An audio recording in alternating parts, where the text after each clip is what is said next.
días, doctora. Buenos días, compañeros.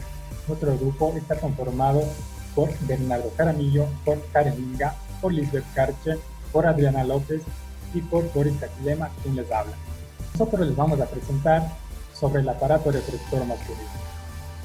Como pequeña introducción, destacamos que el sistema reproductor masculino es el encargado de asegurar y mantener la reproducción sexual en el hombre, gracias a sus elementos internos como externos, con el fin de mantener la continuidad de la humanidad. A continuación, daré paso al compañero Bernardo para que continúe. Buenos días, doctora. Buenos días, compañeros. Mi nombre es Bernardo Jaramillo y yo les voy a explicar las generalidades sobre el aparato reproductor masculino y los testículos. Comencemos. Es importante primero comprender qué es el aparato reproductor masculino para comprender sus generalidades. El aparato reproductor masculino no es más que el conjunto de órganos que desempeñan una función sexual en el cuerpo. Los órganos que lo conforman son el pene, como se ve en la imagen, el escroto, como se observa en la parte inferior, los testículos, el epidídimo, que se observa mejor en esta imagen, las vesículas seminales, el conducto deferente y por último la próstata. Cabe recalcar que el aparato reproductor masculino también es el responsable de la producción de gametos masculinos y la síntesis de hormonas. Como es de nuestro conocimiento, los gametos masculinos son los espermatozoides y dentro de las hormonas tenemos una de las más importantes, como es la testosterona. La testosterona también permite el desarrollo de los espermatozoides y de ciertos caracteres sexuales secundarios, que en el caso de los hombres sería el crecimiento de vello facial, el engrosamiento de la voz y el aumento de la masa muscular. También es importante mencionar que todo el aparato reproductor masculino cumple una función importante en el proceso de emisión. En cuanto a su ubicación, el aparato reproductor masculino se ubica en toda la cavidad pélvica, sin embargo, tiene más relación con la zona del pubis debido a su ubicación inferior, como se aprecia en esta imagen. Es necesario especificar qué órganos son internos y qué órganos son externos, ya que esto nos ayudará a facilitar el estudio del aparato reproductor masculino. Dentro de los órganos internos tenemos a los testículos, al epidídimo, a las vesículas seminales, al conducto eyaculador, a la próstata y a la uretra. Y dentro de los órganos externos tenemos al pene y el escroto. Pasando a hablar más un tema sobre los testículos, podemos mencionar algunas generalidades, como son que los testículos son órganos ovoides que están suspendidos en el escroto gracias a los funículos espermáticos.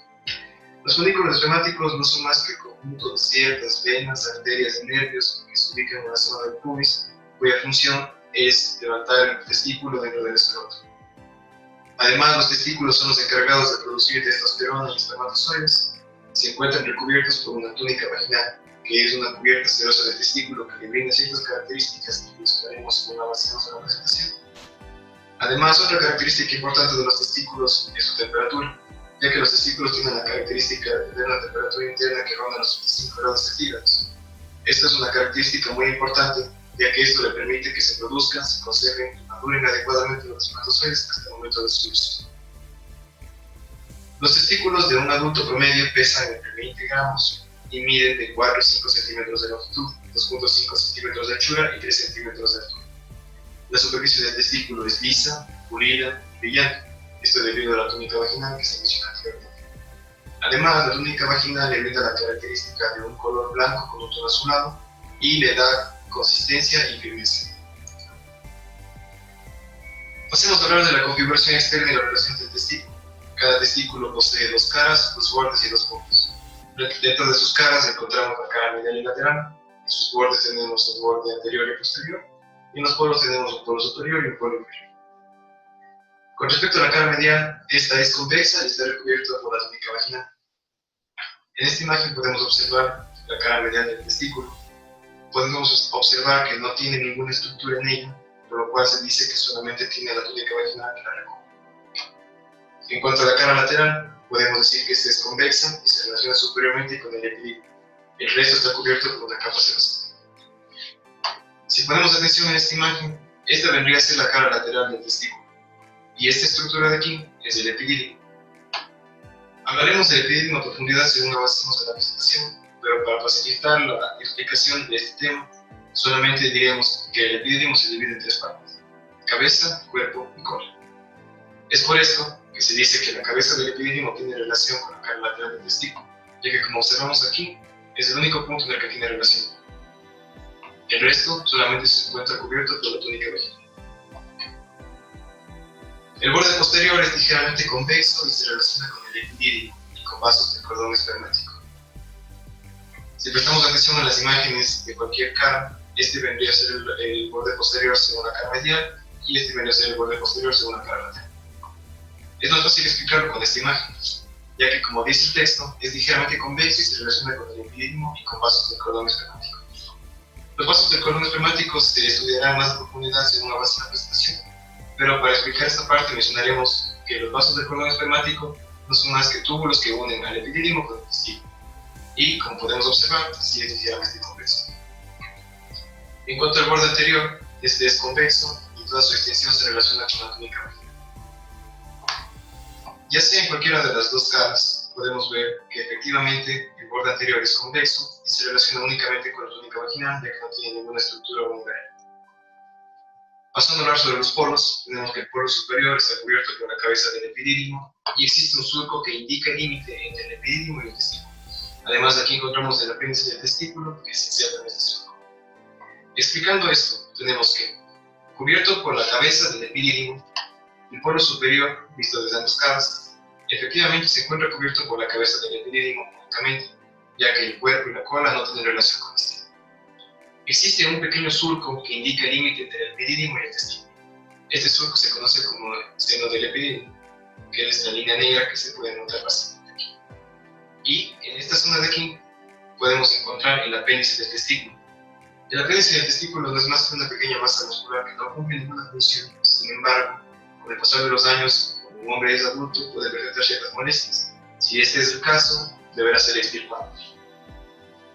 Por último, el polo inferior, el cual no está cubierto por la túnica vaginal y se inserta el ligamento escrotal. Cabe recalcar que el polo inferior del testículo es la única zona del testículo que no se encuentra cubierta por la túnica vaginal y sirve de punto de inserción para el ligamento escrotal. Esto quiere decir que este es el punto de enganche, por así decirlo, para que el escroto pueda cubrir el testículo. Si continuamos avanzando con el tema de los testículos, nos encontramos con las vías espermáticas. Las vías espermáticas son las vías de excreción del esperma que van desde los túbulos seminíferos hasta la uretra. Están compuestos por varios segmentos que estudiaremos a lo largo de esta presentación. Entre estos tenemos los túbulos seminíferos rectos, la red testicular, los conductos deferentes, el conducto del epidídimo y el conducto deferente, la vesícula seminal y el conducto eyaculator. Pasemos a hablar sobre los túbulos seminíferos rectos. Los túbulos seminíferos rectos son conductos descriptores de los lobulillos. Los lobulillos son los encargados de crear los espermatozoides y también de formar una proteína llamada NSL3. Esta proteína es encargada, al igual que la testosterona, de dar ciertos caracteres sexuales secundarios, que ya se mencionaron anteriormente. Cuando los conductos excretores son del mismo lobulillo, estos se unen en un solo conducto colector, el cual es corto, estrecho y rectilíneo. Si prestamos atención a esta imagen, podemos entender que estas estructuras de aquí hacen referencia a los túbulos seminíferos. Haciendo referencia al texto que acabamos de leer, podemos decir que cuando los conductos excretores son del mismo lobulillo, es decir, que estos conductos de aquí se relacionan a las mismas estructuras de los lobulillos, estos al final se unen en un solo conducto colector, que viene a ser este, que recubre todo el epidídimo, el cual es corto, estrecho y rectilíneo al final, que viene a ser esta estructura de aquí. Este conducto colector ocupa el extremo superior del lobulillo y es un túbulo seminífero recto. Podemos prestar atención en esta sección del gráfico para comprobar que el conducto colector efectivamente ocupa solamente la parte superior del lobulillo, que vendría a ser esto. Además, un punto importante a recalcar es decir que existe la misma cantidad de túbulos seminíferos rectos y de lobulillos, ya que no puede haber un lobulillo que no tenga por donde expulsar el esperma. La red testicular. La red testicular es el conjunto de túbulos seminíferos rectos antes mencionados. Es el punto en donde desemboca una red de conductos anastomosados. El término anastomosado hace referencia a un conjunto de redes puestas una encima de otra a forma de ramas. Esto quiere decir que todos estos túbulos seminíferos que encontramos en el gráfico anterior vienen a desembocar en esta zona de aquí. Además, las mallas que lo forman son irregulares, alargadas y anterior a posterior. Y por último se entrecruzan con vasos que atraviesan el intestino testicular. Los conductos deferentes del testículo. Los conductos deferentes del testículo unen la red testicular al epidídimo. Como se mencionó anteriormente cuando hablamos sobre las generalidades de los testículos, encontramos que estos conductillos deferentes del testículo son los encargados de unir en sí al testículo con el epidídimo. Mediante esta representación no tenemos el epidídimo como tal, ya que esto vendría a ser el conjunto de conductillos diferentes que están dentro del mismo. Son de 9 a 12 y miden de 15 milímetros de longitud aproximadamente, mientras que la del conducto que los constituye es por término medio de 15 centímetros. Es decir, que todo este conjunto de conductillos diferentes en total llegaría a medir aproximadamente 15 centímetros. El conductillo diferente del testículo más anterior continúa en el extremo anterior del epidídimo. Si tomamos como ejemplo esta imagen, podemos ubicar a este como el conductillo diferente más anterior y el extremo anterior del epidídimo, y efectivamente continuaría con este. El epidídimo. El epidídimo es un órgano alargado de anterior a posterior que se encarga del transporte, almacenamiento y maduración de las fermentaciones. Si observamos la imagen, podemos comprobar que efectivamente, si nos localizamos en la cabeza del epidídimo hasta su cola, cumple con que es un órgano alargado de anterior a posterior. Además, se puede observar en esta imagen que se sitúa sobre el borde posterior del testículo y que describe una curvatura de concavidad anterior, esto para adaptarse a la forma del testículo. Consta de cabeza, cuerpo y cola. Dentro de las características de la cabeza del epidídimo tenemos que es voluminosa y redondeada. Su cara inferior está situada sobre el polo superior del testículo. Si podemos observar aquí, únicamente esta sección del epidídimo vendría a ser su cabeza, que efectivamente se ubica sobre el polo superior del testículo y al cual se une por medio de los conductillos deferentes del testículo y por la túnica vaginal. Estas estructuras de aquí vendrían a ser los conductillos deferentes del testículo y se alcanza a ver una capa azul aquí que vendría a ser la túnica vaginal, que por la modificación de esta imagen para hacer más fácil su observación no se puede ver completamente la túnica vaginal. Y otra característica importante es que del extremo anterior de la cabeza del epidídimo nace el apéndice del epidídimo. Para explicar esto más fácilmente utilizaremos esta imagen. Como se mencionó anteriormente, existe el apéndice del testículo y el apéndice del epidídimo. Como ya se dijo anteriormente, el apéndice del testículo es únicamente una acumulación de músculo que no cumple ninguna función, sin embargo puede presentar molestias en una base de edad. Es el mismo caso del apéndice del epidídimo, que no cumple ninguna función, pero en caso de que el paciente lo desee, se podría extirpar. Pasando a hablar del cuerpo del epidídimo, este es prismático triangular. Como podemos ver, esto le permite adaptarse de mejor forma al testículo.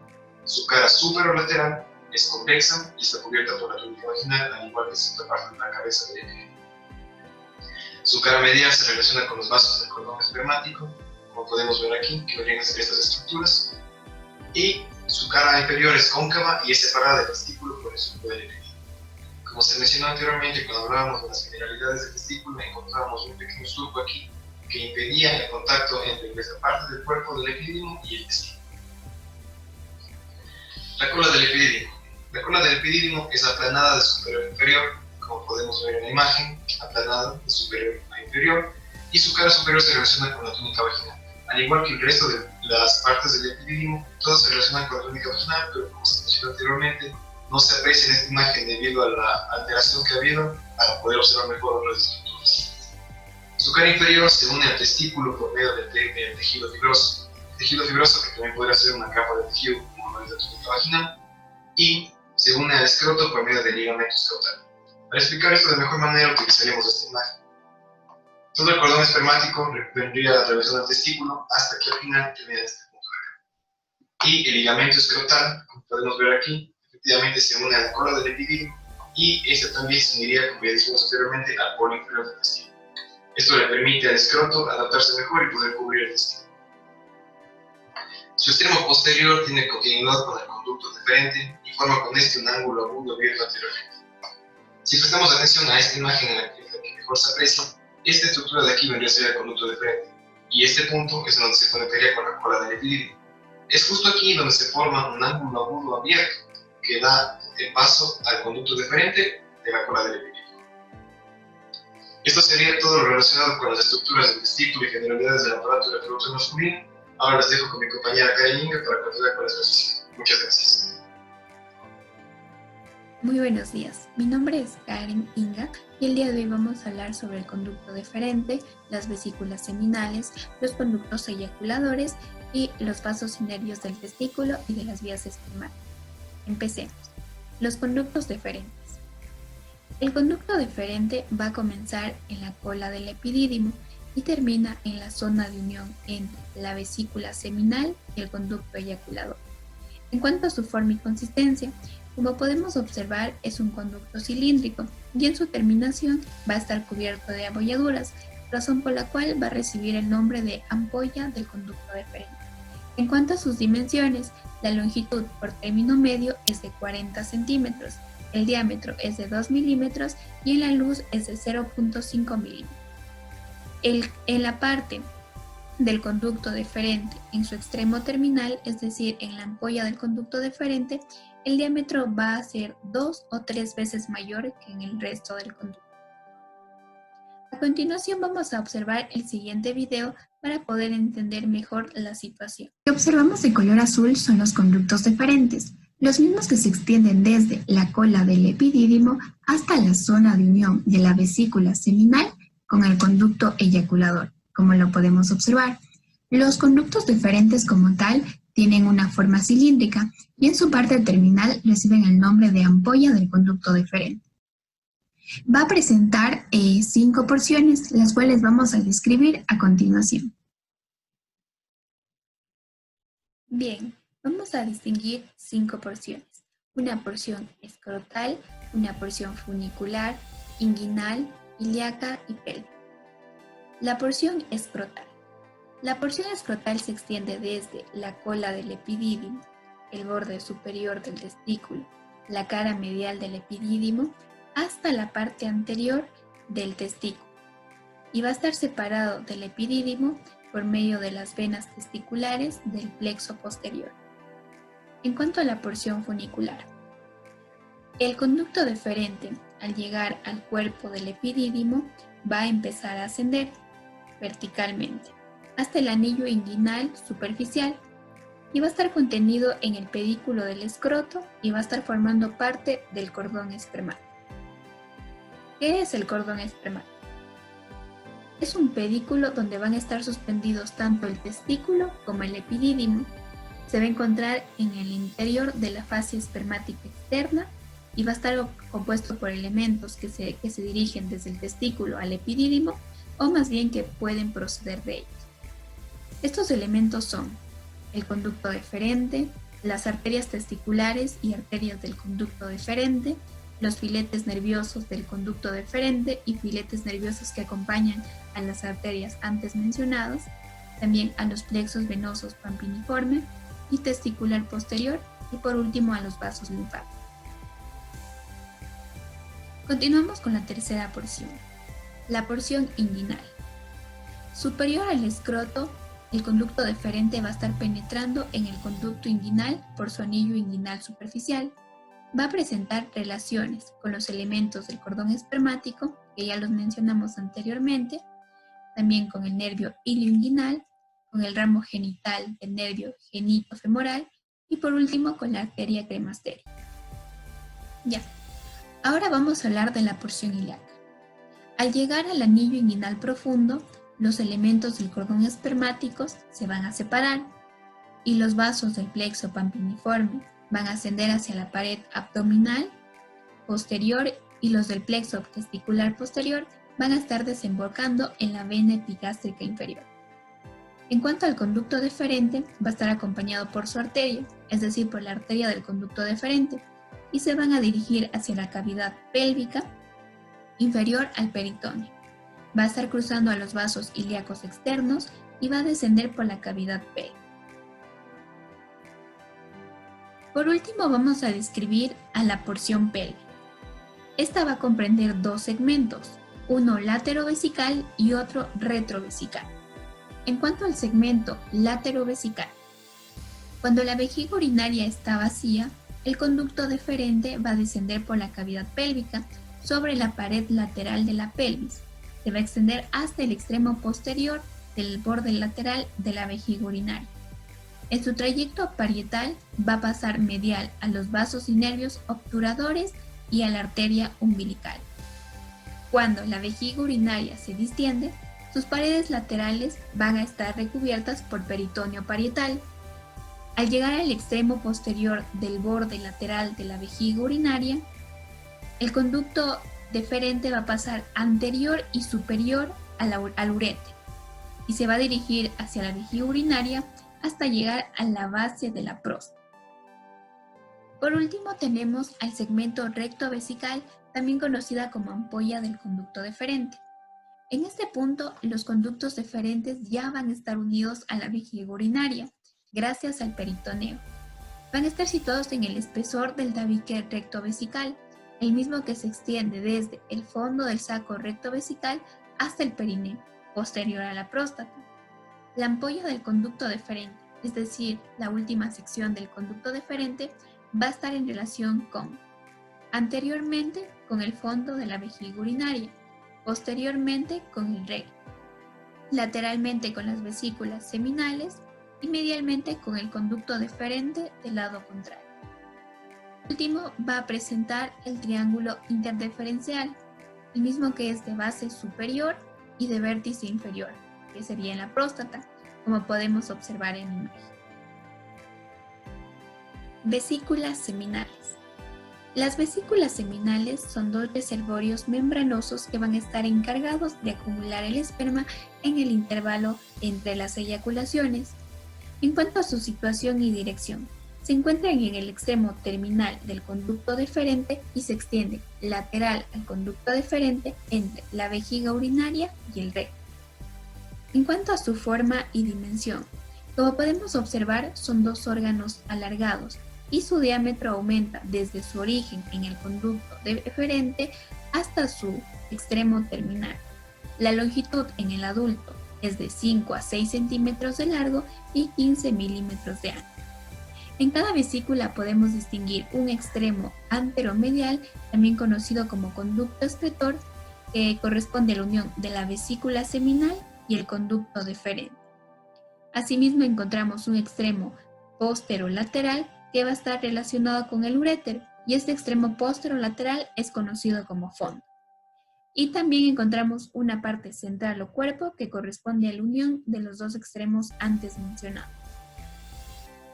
En cuanto a las relaciones, va a estar situado en el espesor del tabique rectovesical y gracias a este tabique va a poder relacionarse con los órganos vecinos. Va a presentar una cara antero-superior, una cara posterior-inferior, un borde medial, un borde lateral, el conducto excretor y el fondo. En cuanto a la cara antero-superior, va a estar en relación con la vejiga urinaria. Cuando la vejiga urinaria está vacía, cada vesícula seminal va a estar rebasando el reservorio vesical. En cuanto a la cara posterior-inferior, está en contacto con el recto, pero no van a estar adheridos. En cuanto al borde medial, va a estar en relación con el borde lateral de la ampolla del conducto deferente. En cuanto al borde lateral o inferior, va a estar rodeado por las venas de los plexos seminal, vesical y próstata. El conducto excretor va a estar penetrando en la base de la próstata y va a tener continuidad con los conductos eyaculadores, y el fondo va a estar cubierto por peritoneo y va a tener continuidad con el uréter. En cuanto a su constitución y configuración interna, como podemos observar en la imagen, la vesícula seminal prácticamente es un conducto que está flexionado sobre sí mismo. Va a presentar dos segmentos, uno medial y otro lateral. El segmento medial va a estar en continuación con el conducto eyaculador y el segmento lateral va a estar libre, como podemos observar. A continuación vamos a ver un video para entender un poco mejor la situación y las relaciones de las vesículas seminales. Lo que podemos visualizar de color azul son las vesículas seminales, que como ya lo mencioné son dos reservorios membranosos cuya función principal es la acumulación del esperma.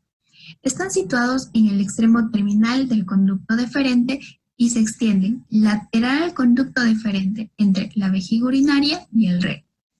Podemos distinguir un extremo anteromedial también conocido como conducto excretor, que corresponde a la unión de la vesícula seminal con el conducto deferente, que van a penetrar en la próstata para tener continuidad con el conducto eyaculador.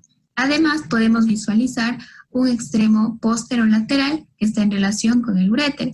Y por último, podemos visualizar una parte central, también conocida como cuerpo, que corresponde a la unión de los dos extremos ya antes mencionados.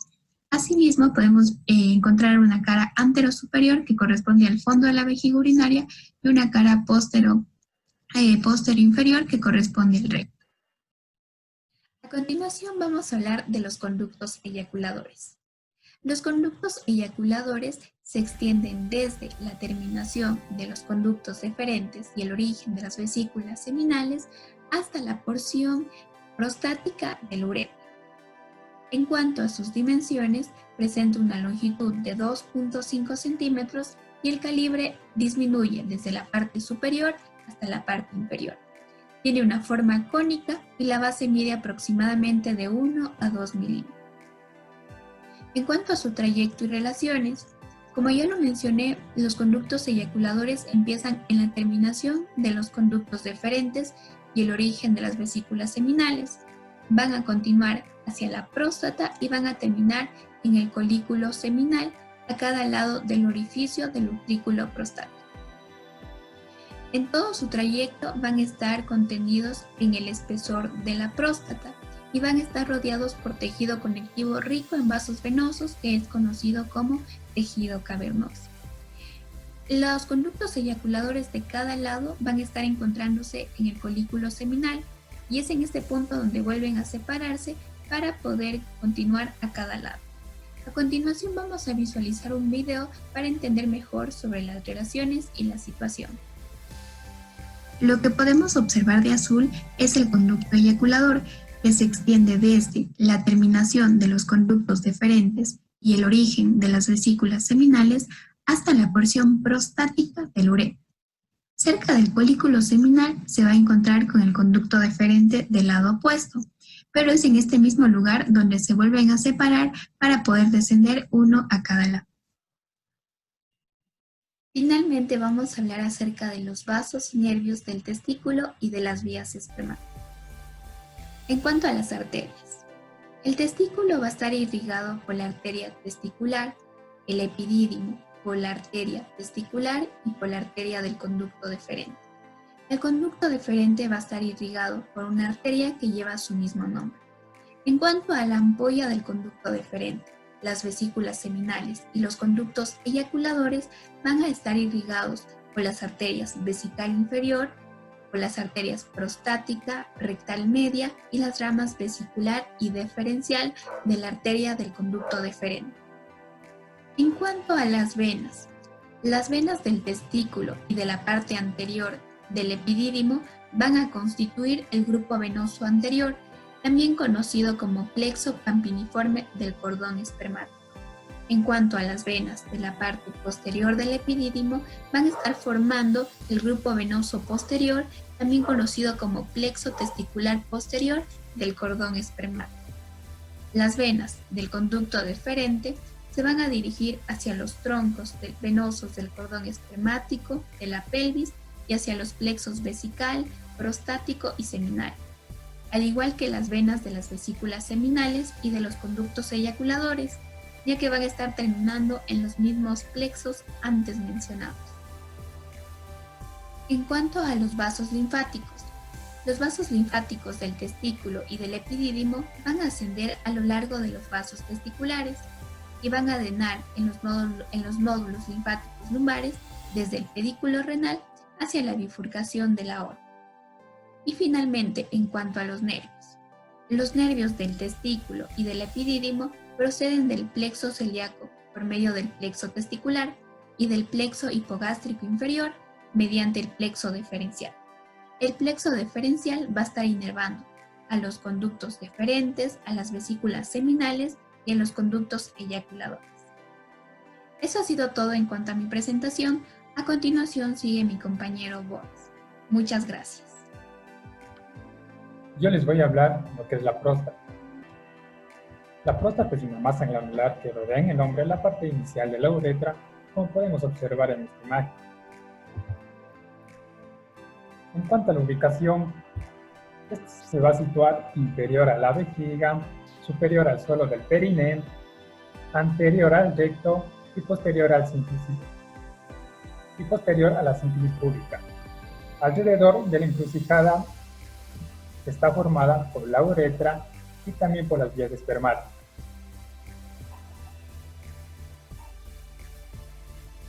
A la próstata se le puede comparar con una castaña, o como un cono que está ligeramente aplanado de anterior a posterior, en el cual su base va a estar encontrada con la vejiga urinaria, mientras que su vértice se va a encontrar anteriormente con el bulbo del pene. Esta presenta una coloración blanquecina y con una consistencia bastante firme. Ya, en cuanto a las dimensiones, en la pubertad la próstata va a estar un poco desarrollada, pero va a crecer bruscamente, mientras que en el adulto su altura puede variar entre 25 y 30 milímetros, y con un diámetro transversal tomado desde la base puede variar entre 25 y 40 milímetros, de superior a inferior. En la próstata podemos distinguir una cara anterior, una cara posterior, dos caras inferolaterales, una base y un vértice. Su cara anterior va a ser ligeramente convexa y va a estar cubierta por las fibras más altas del músculo esfínter externo del lorete. Va a estar cubriendo solo esta cara, pero no llega hasta la continuación con la vejiga urinaria superiormente. Anteriormente a este músculo y a la próstata va a ascender la expansión preprostática de la fascia superior del diafragma pélvico.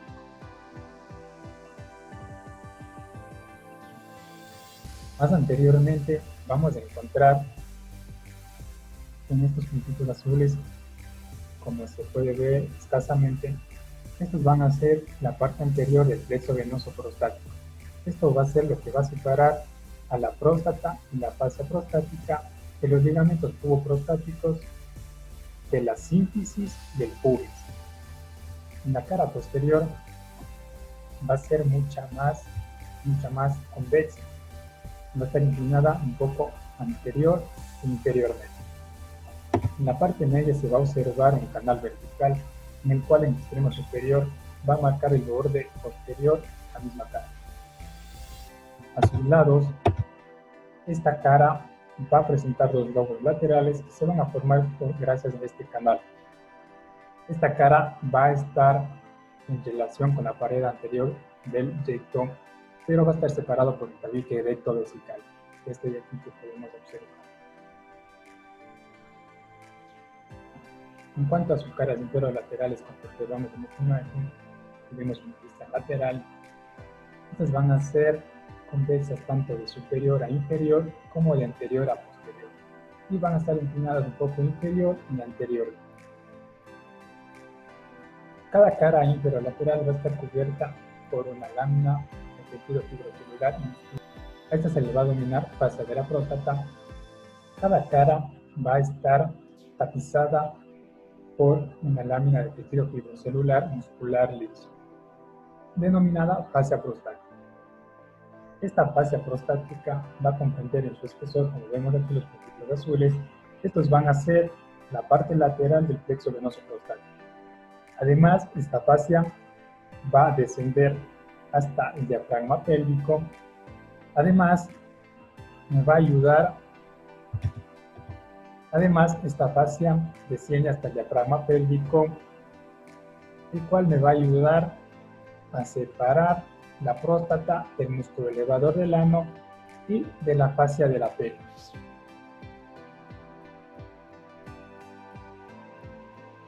En cuanto a su base, también denominada cara superior, podemos ver aquí, esta es la vista anterior, aquí se va a ver su base, y aquí vamos a encontrar una vista superior de la base. Esta va a estar dividida por un rodete de manera transversal, dando lugar a dos vértices. La vertiente anterior, esta vertiente va a estar ocupada por el agujero superior de la porción prostática, el cual va a estar unido a la vejiga urinaria por un tejido fibrocelular denso. Además, este agujero va a estar rodeando al músculo esfínter de la uretra, mientras que su vertiente posterior va a estar dividida por una muesca profunda, y aquí donde van a penetrar los confluentes de las vesículas seminales y de los conductos eyaculadores. Gracias a esta muesca también se puede encontrar una saliente anterior y una saliente posterior de esta misma vertiente. Esta saliente anterior se va a continuar con la vejiga urinaria por el rodete interuretero. Además, se le va a denominar lóbulo medio de la próstata. Mientras que la saliente posterior, como vemos, va a estar escotado en su parte más posterior y se le va a denominar comisura retroespermática o también retroseminal. Por último, vamos a ver el vértice. El vértice va a ser alargado transversalmente y va a ser redondeado de anterior a posterior. Este se va a encontrar superior al plano medio del periné y anterior al tabique recto vesical, del cual mencionamos anteriormente. El ano se va a separar más o menos a unos 3 a 4 centímetros. Además, la uretra va a partir por el vértice de la próstata o también puede ser que pase por cerca de este mismo vértice. La próstata se va a ubicar en un espacio denominado celda prostática, cuyas paredes fibrocelulares constituyen anteriormente por la lámina preprostática de la fase superior del diafragma pélvico, a sus lados o lateralmente por las fascias prostáticas, posteriormente por el tabique rectovesical que mencionamos anteriormente, inferiormente por el plano medio del periné y superiormente por la vejiga urinaria, el cual va a estar en relación o unido mediante tejido conjuntivo y por su base, como mencioné. Estas paredes a sus lados van a ser mucho más gruesos, y que aquí contienen numerosas venas que son del plexo prostático. Más anteriormente vamos a encontrar dos venas prevesicales que descienden hasta la lámina preprostática, que van a drenar o se va a encontrar con las venas pudentas internas. En cuanto a la constitución interna de la próstata, no solo va a englobar masa glandular, sino que también internamente va a englobar ciertos órganos que describiré. Va a encontrar la porción prostática de la uretra, que vemos que va de aquí superior a inferior y va a pasar hasta el pene. También va a encontrar, aquí vemos en esta imagen, el músculo esfínter externo de la uretra. También vamos a encontrar la porción periprostática del músculo esfínter de la uretra. También vamos a encontrar los conductos eyaculadores y también vamos a encontrar el uretículo prostático de la uretra, este de aquí que estoy señalando. En cuanto a su inervación y irrigación, las arterias van a proceder de las ramas prostáticas, de la arteria vesical inferior y de la arteria rectal media. Se encuentra aquí un poco posteriormente. Las venas van a drenar anteriormente en el plexo venoso prostático, mientras que posteriormente van a drenar en el plexo venoso seminal.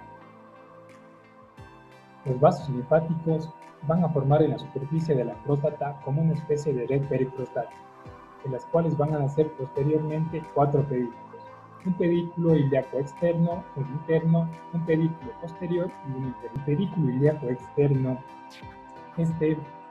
va a estar formado por un colector tributario de un nódulo linfático ilíaco interno, mientras que el pedículo ilíaco interno va a ser un satélite de la arteria prostática y va a terminar en un nódulo linfático ilíaco interno. El pedículo posterior va a estar formado por 2 o 3 troncos que nace de la parte posterior de la red periprostática y va a drenar en el nódulo linfático de los sacros laterales y también pues en los del promotor. El pedículo inferior, va a estar formado por un vaso que va a nacer de la parte anterior de la red periprostática, el cual va a desembocar, se va a encontrar con un nódulo linfático ilíaco interno y va a estar acompañado por la arteria pudenda interna. Por último, los nervios, estos van a nacer o van a estar irrigados por el plexo hipogástrico inferior, como podemos ver en esta imagen.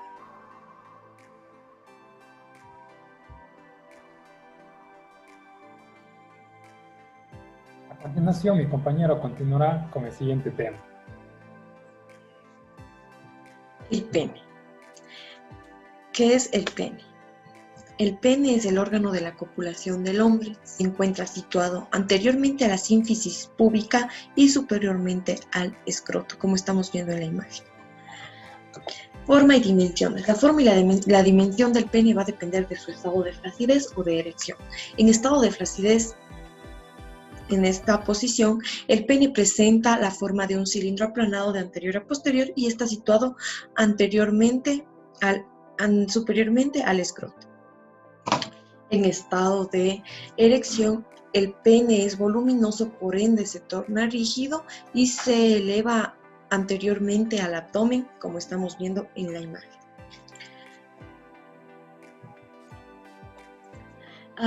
Adopta entonces la forma de un prisma triangular de bordes redondeados. De los 3 bordes, 2 son laterales y corresponden al cuerpo cavernoso, como este es el cuerpo cavernoso. Los 2 bordes laterales corresponden al cuerpo cavernoso y el tercero, que es el tercer borde, que es anterior, tiene una forma semicilíndrica determinada por el cuerpo esponjoso del pene y por la uretra. Como estamos viendo aquí, el cuerpo esponjoso del pene y la uretra. El pene termina inferiormente por un abultamiento conoide que se denomina glande del pene. La superficie del glande se torna de color rojo o rosado según el pene se encuentre en estado de flacidez o de erección. Su base es saliente y se denomina corona del glande. Anteriormente al cuello del glande, las membranas del pene forman un repliegue anular que es el prepucio. En este caso sería la superficie que encontramos aquí. La parte que cubre, la piel que cubre al pene se denomina prepucio del pene. El prepucio del pene puede o no rebasar la corona del glande, pero también puede recubrirla. Dimensiones. Las dimensiones del pene están sujetas a numerosas variaciones individuales. Por término medio, el pene en flacidez mide 10 centímetros de largo y 9 centímetros de circunferencia. En estado de erección, el pene mide de 15 centímetros de longitud y 12 centímetros de circunferencia. La constitución del pene. El pene está constituido por los órganos eréctiles, que son los cuerpos cavernosos y los cuerpos esponjosos. Cuerpo cavernoso, el cuerpo esponjoso y el glande del pene, y las envolturas que cubren al pene, en este caso las envolturas del pene. Ahora vamos a ver los órganos eréctiles. Los órganos eréctiles. Comenzamos con los cuerpos cavernosos del pene. Los cuerpos cavernosos del pene son 2 y se extienden desde las ramas isquiopubianas, como podemos ver en la imagen anterior. Desde las ramas isquiopubianas, que son estas superficies que se encuentran aquí. Esta es una rama isquiopubiana que se extiende desde las caras isquiopubianas hasta la superficie del glande. Su longitud media es de 15 centímetros cuando el pene está flácido y alcanza hasta 20 centímetros cuando el pene está en erección. Cada cuerpo cavernoso comienza posteriormente por el pilar del pene.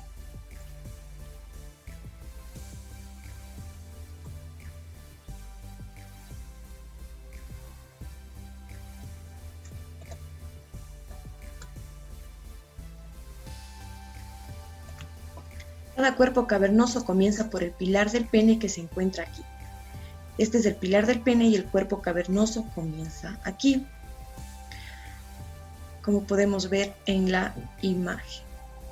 Su cara lateral se fija sólidamente al intersticio del borde inferior de las ramas isquiopubianas, como ya vimos anteriormente, a lo largo de los 2/3 anteriores. Las caras inferior y medial están cubiertas por el músculo isquiocavernoso, que es este músculo que vemos aquí, el músculo isquiocavernoso.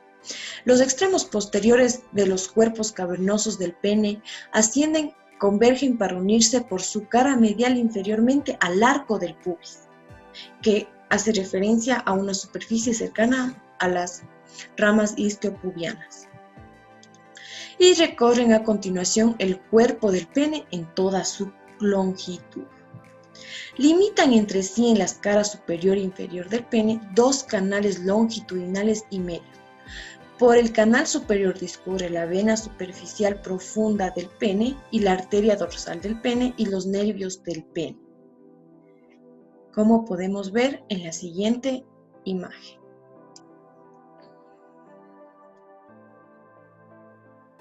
Esta superficie que observamos aquí, que es casi mínima, es el surco que forma el pene, que nombramos anteriormente. El canal superior, por el que discurren los nervios, arterias y nervios. El canal inferior o uretra es bastante más ancho y profundo que el anterior y está ocupado por el cuerpo esponjoso del pene y por la uretra. En su extremo anterior, los cuerpos cavernosos se introducen en la base del glande, como podemos ver aquí. Se introduce el cuerpo cavernoso en la base del glande. A continuación, su tabique medio continúa en el glande por medio de una lámina fibrosa horizontal suprauretral, cuya cara inferior recibe el conducto de la uretra.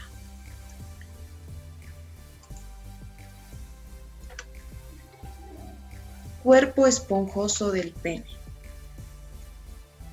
Es un órgano eréctil que envuelve la uretra anterior en toda su longitud. Mide por término medio 13 centímetros de largo cuando el pene está flácido y 18 centímetros cuando está en erección. Su extremo anterior forma una vaina muy delgada que desaparece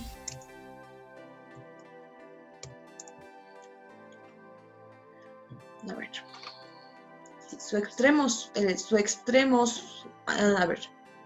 extremo anterior forma una vaina muy delgada que desaparece en la parte anterior del glande del pene. Esta vaina está rodeada por envoltura fibrosa constituida superiormente por el septo del pene, que es esta superficie que está aquí. Esta delgadita es el septo del pene y lo constituye superiormente, como podemos ver en la imagen. Aquí está el cuerpo esponjoso y superiormente está el septo del pene. Las caras laterales e inferior está compuesta por 2 prolongaciones laterales de este septo, que se unen a su pared inferior en el septo del glande. El extremo posterior del cuerpo esponjoso del pene se ensancha y se denomina bulbo del pene, como podemos ver aquí.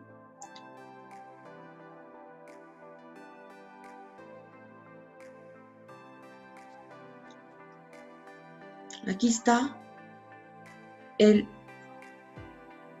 bulbo del pene, es este ensanchamiento que estamos viendo aquí. El bulbo del glande. El bulbo del glande es un ensanchamiento, como ya dije, piriforme formado por el engrosamiento del extremo posterior del cuerpo esponjoso del pene. Proseguimos con el glande del pene.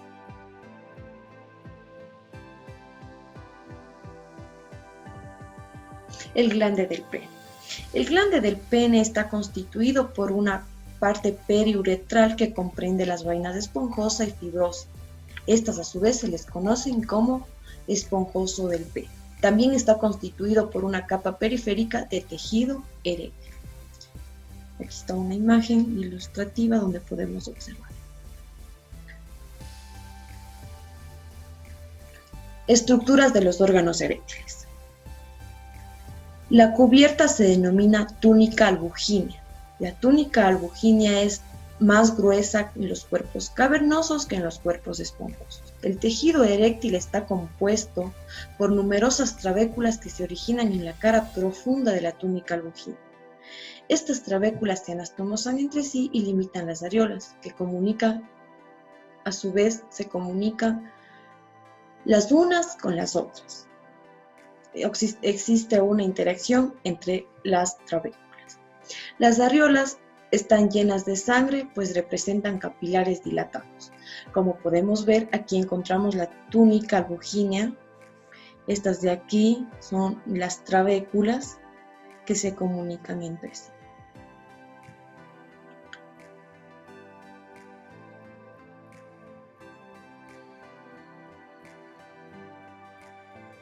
Ahora vamos a ver las túnicas o envolturas del pene.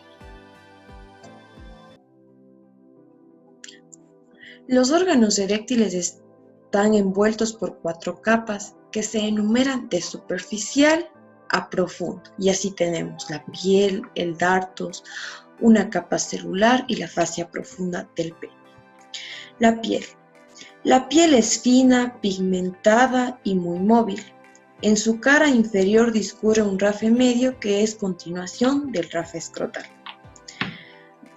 Seguido tenemos el dartos peniano o fascia superficial del pene. Es una capa de fibras musculares lisas que forra la cara profunda de la piel. La mayor parte de estas fibras son circulares y en menores cantidades hay fibras longitudinales.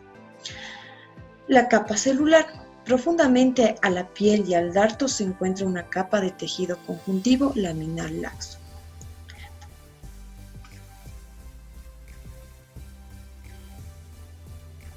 Esta que está aquí.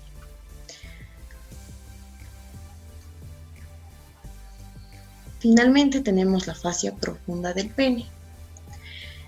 Esta cubierta fibroelástica envuelve directamente los cuerpos cavernosos y el cuerpo esponjoso. La fascia profunda del pene recubre todos los vasos profundos del pene y sus nervios dorsales. Como podemos ver en la siguiente imagen, aquí tenemos todas las capas. El dartos, la piel, la capa profunda, que está aquí, la fascia profunda, incluso hasta la túnica albuginea. Acá tenemos una imagen más ilustrativa de lo que es el dartos. Esta superficie celeste que observamos en la imagen hace referencia al dartos peniano, como pueden observar aquí.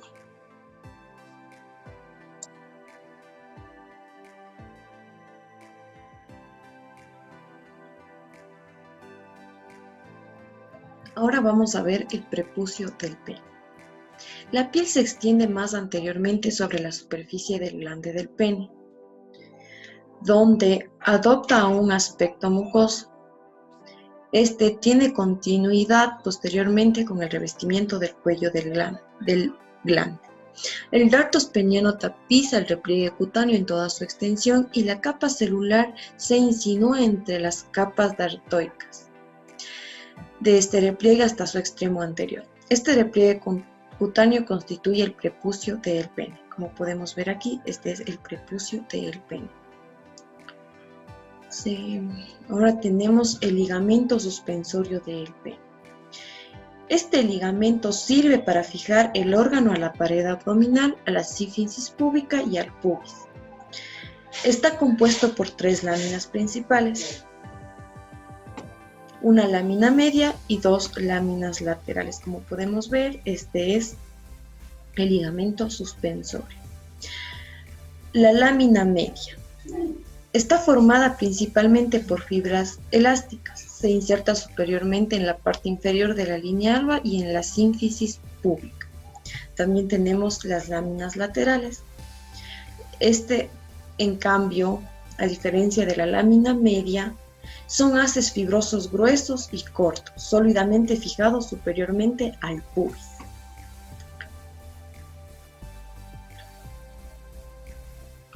Ahora vamos a ver los vasos y los nervios del pene. Las arterias. Las arterias superficiales están destinadas a las envolturas y proceden de la arteria pudenda externa y de la arteria perineal que discurren en la capa celular. Las arterias profundas se distribuyen en los órganos eréctiles y en la porción esponjosa de la uretra. Como podemos ver aquí, proceden todas de la arteria pudenda interna y son, son las arterias cavernosas que llevan sangre a los cuerpos cavernosos, las arterias del bulbo del pene y uretrales para el bulbo del pene respectivamente, la uretra y el cuerpo esponjoso. Finalmente tenemos las arterias dorsales del pene. Aquí podemos ver la bulbo uretral, la arteria, todas las arterias que están en el pene.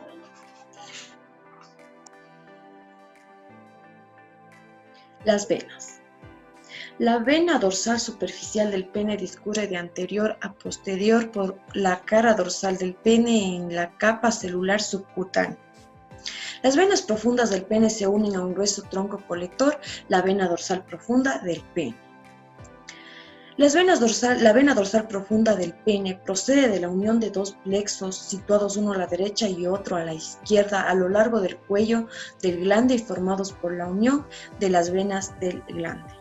La vena dorsal profunda del pene recibe numerosas ramas que rodean los cuerpos cavernosos y drenan la sangre venosa de estos órganos, además que drena la sangre venosa del cuerpo esponjoso del pene. Aquí está la vena dorsal profunda.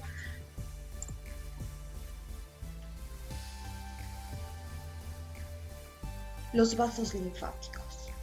Los vasos linfáticos superficiales o de las membranas del pene drenan en los colectores que acompañan a la vena superficial del pene. Y terminan en nódulos inguinales superficiales superomediales. Los vasos linfáticos del glande del pene, de la uretra peniana, del cuerpo esponjoso y del cuerpo cavernoso drenan en colectores que acompañan a la vena dorsal profunda del pene. Finalmente tenemos los nervios. Los nervios proceden a cada lado del ramo genital del nervio genitofemoral, del nervio dorsal del pene y del ramo perineal superficial. Como podemos ver aquí,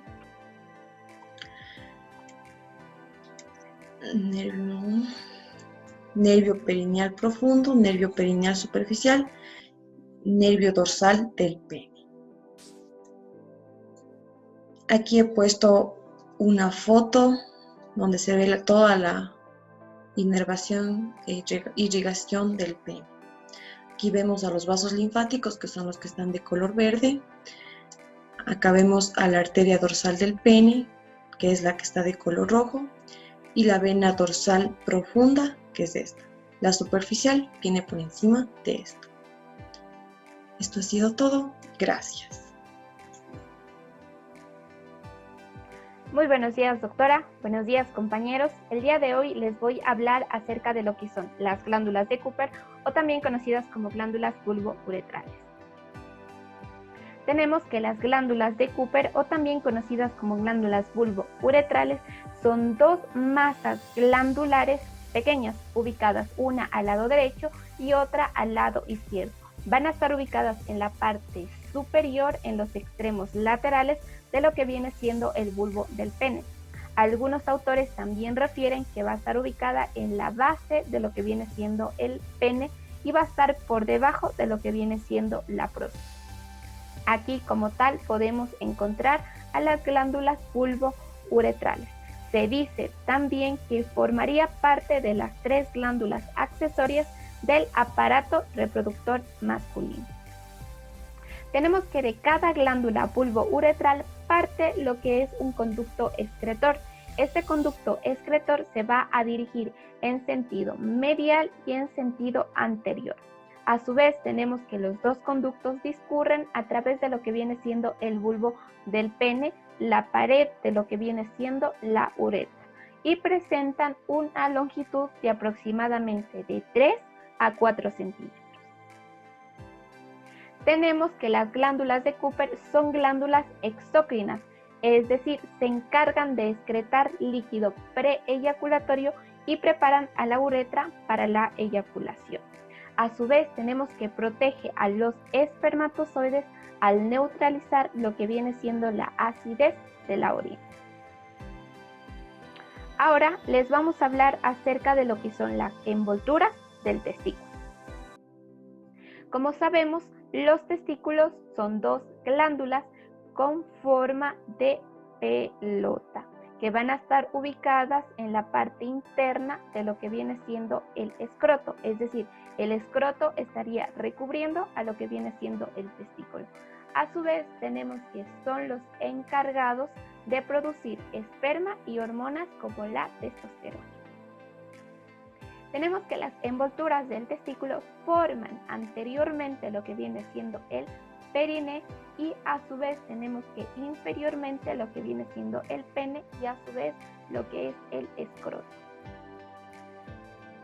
Vamos a tener ciertas particularidades, como es en el caso del niño, que tenemos que el escroto es mucho más ancho en la parte superior antes que en la parte inferior, mientras tanto que se dice que en el adulto la mitad izquierda va a descender más que la derecha.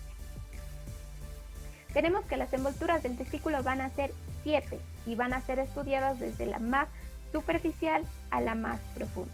La primera capa va a ser la piel o escroto, seguida por el dartos, por la capa celular subcutánea, por la fascia espermática externa, el músculo cremaster, la fascia espermática interna y la túnica vaginal del testículo. En la siguiente imagen hemos tratado de ilustrar cómo se encontrarían distribuidas estas capas. Aquí en la imagen podemos ya observar cómo el testículo estaría siendo envuelto por todas las capas que mencionamos anteriormente. Tenemos a la primera capa, que es la piel o escroto. Tenemos que esta es fina, esta va a ser flexible y además va a ser de un color oscuro. Está atravesada por lo que viene siendo los pliegues transversales, que se van a extender desde lo que son el rafle escrotal, que lo encontramos aquí, hasta lo que viene siendo sus caras laterales. Además, tenemos que la piel forma una sola envoltura o una sola capa para lo que son ambos testículos, mientras tanto que el resto de capas presenta un saco particular para cada testículo. Tenemos al segundo, que viene siendo el dartos. El dartos es una membrana que va a ser rojiza y además va a ser delgada, que se une a la cara profunda de lo que viene siendo la piel o el escroto. Está compuesta por fibras musculares, conjuntivas y elásticas. Tenemos que la capa del dartos va a estar formada por dos láminas, una lámina superficial y una lámina que va a ser profunda. Tenemos que la lámina superficial es aquella que se continúa con la del lado opuesto, mientras tanto que la lámina profunda forma lo que es un tabique medio. Este tabique medio se va a extender hacia lo que es la cara inferior de lo que viene siendo el pene como tal, como podemos observar en la imagen. Además, tenemos que el dartos, cuando se prolonga hacia la región perineal, se le va a conocer como dartos perineal, y además tenemos que el dartos se va a fijar en las ramas isquiopubianas que le encontramos aquí. Ahora vamos a hablar de lo que son la capa celular subcutánea. La capa celular subcutánea como tal tenemos que es delgada. A su vez tenemos que es la encargada o contiene básicamente a lo que son a los vasos y nervios de la región escrotal. Se continúa alrededor de lo que viene siendo el anillo inguinal superficial y en este caso con la capa de tejido celular subcutáneo de la pared abdominal y el perineo. tenemos que lateralmente va a estar separada del muslo por las inserciones isquiopubianas del dardos, como ya lo mencionamos anteriormente. Tenemos a la cuarta capa, que viene siendo la fascia espermática externa, que es una lámina fibrocelular que va a ser delgada y en este caso frágil, y corresponde a una continuación del músculo oblicuo externo del abdomen como tal. A su vez tenemos que se prolonga esta en sentido superior y en este caso en sentido medial a lo que viene siendo a la fascia de lo que viene siendo el pene. Aquí como tal encontramos a la fascia del pene. Tenemos a la quinta, que va a estar conformada por el músculo cremaster. El músculo cremaster está compuesta por lo que son fibras musculares que van a estar adheridas a la fascia espermática interna, que la veremos próximamente. A su vez tenemos que aquí de igual manera se distinguen dos fascículos principales, un fascículo que va a ser lateral y un fascículo que va a ser medial. En la imagen podemos observar lo que es el músculo cremaster. Ya, tenemos el fascículo lateral. Tenemos que el fascículo lateral se origina en el ligamento inguinal, es decir, esta parte de aquí. Va a estar lateral a lo que viene siendo al cordón espermático, que lo tenemos por acá. Y tenemos que desciende y termina en la cara anterior de lo que viene siendo esta misma fascia como tal, es decir, la fascia lateral. Vamos a tener ahora a lo que viene siendo al fascículo medial. El fascículo medial tenemos que va a ser delgado y a su vez tenemos que nace del tubérculo del pubis o a su vez la hoz inguinal, y en este caso que desciende hacia lo que viene siendo el cordón espermático, que como ya lo mencionamos anteriormente se va a encontrar ubicado acá. Y como tal, aquí observamos, aquí encontraríamos a lo que es el músculo cremaster. Además tenemos que ambos fascículos, es decir, tanto lateral como medial, está compuesta por lo que son partes de lo que son el fascículo, pero en este caso del músculo oblicuo interno del abdomen y el músculo transverso del abdomen. Lo encontramos aquí. Aquí encontramos al músculo oblicuo interno del abdomen y acá al músculo transverso del abdomen como tal. Ahora vamos a hablar de lo que son la fascia espermática interna, que tenemos que es una evaginación de lo que son la fascia transversalis en forma de saco, que va a envolver a lo que son al cordón espermático, que lo tenemos por acá, a lo que viene siendo al epidídimo y a lo que es al testículo. El epidídimo como tal se encontraría por dentro del testículo y ya les vamos a indicar una foto. Además tenemos que la fascia espermática interna va a comenzar en el anillo inguinal, en este caso profundo, que lo vamos a encontrar aquí. Luego se va a continuar con lo que son la fascia transversalis y en este caso desciende y va a envolver primeramente a lo que viene siendo al cordón espermático. Luego, al llegar a lo que viene siendo el escroto como tal, ya va a envolver, en este caso, a lo que es al testículo y a su vez al epidídimo. Además que va a ser delgado en lo que viene siendo en el conducto inguinal y en este caso en la parte superior del cordón espermático. Y aquí en este caso tenemos al conducto inguinal que habíamos indicado que va a ser delgado y a su vez aquí encontramos que en la parte o en la región del escroto se va a ensanchar y va a envolver a lo que viene siendo al epidídimo y a su vez al testículo. Además tenemos que la fascia espermática interna inferiormente, en este caso se va a adherir alrededor de lo que viene siendo el ligamento escrotal, que lo tenemos acá. Y por último vamos a tener a lo que son a la túnica vaginal del testículo. Tenemos que es una serosa que va a estar separada de lo que viene siendo el peritoneo. A su vez presenta de igual manera dos hojas o en este caso láminas. Una lámina que va a ser parietal y en este caso otra que va a ser visceral. Aquí encontramos a la fascia como tal espermática interna, aquí encontramos a la túnica vaginal del testículo, pero lo que viene siendo su lámina parietal. Tenemos que la lámina parietal va a estar separada de lo que son la fascia espermática interna, es decir, de esta fascia de aquí, por tejido celular subseroso. Mientras tanto que la túnica vaginal del testículo, pero en este caso su lámina visceral, recubre lo que es completamente lo que es al testículo y en este caso se extiende sobre lo que viene siendo el epidídimo, que anteriormente ya indicamos dónde se encontraba, y a su vez también al extremo inferior del cordón espermático como tal. A su vez tenemos que la túnica vaginal del testículo va a presentar en este caso a una línea de reflexión. Y en este caso aquí encontraríamos a la línea de reflexión. Y esta línea de reflexión pasa anteriormente a lo que son al cordón espermático, que como observamos en la imagen, lo tenemos aquí. Y además también va a pasar a 1 centímetro de lo que viene siendo la cabeza del epidídimo.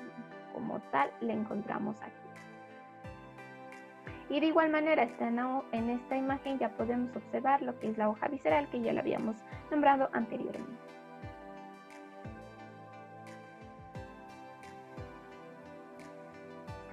Y a su vez tenemos que en este caso la túnica vaginal del testículo, que tenemos que deja al descubierto en la parte posterior superior del testículo y en este caso en el extremo inferior del epidídimo. Y además tenemos que sobre estos extremos, de igual manera, vamos a encontrar a lo que son al ligamento escrotal. Por último, les presentamos lo que es una imagen en donde podemos recalcar todas las envolturas del testículo que estudiamos anteriormente. Aquí encontramos a lo que son a la piel o al escroto, o a su vez al tejido, en este caso subcutáneo, también a lo que viene siendo al darto, a la fascia espermática externa, al músculo cremaster, a la fascia, en este caso espermática interna, y a su vez a la túnica vaginal, que como habíamos dicho, está formada por lo que son una capa parietal y una capa distal. Gracias.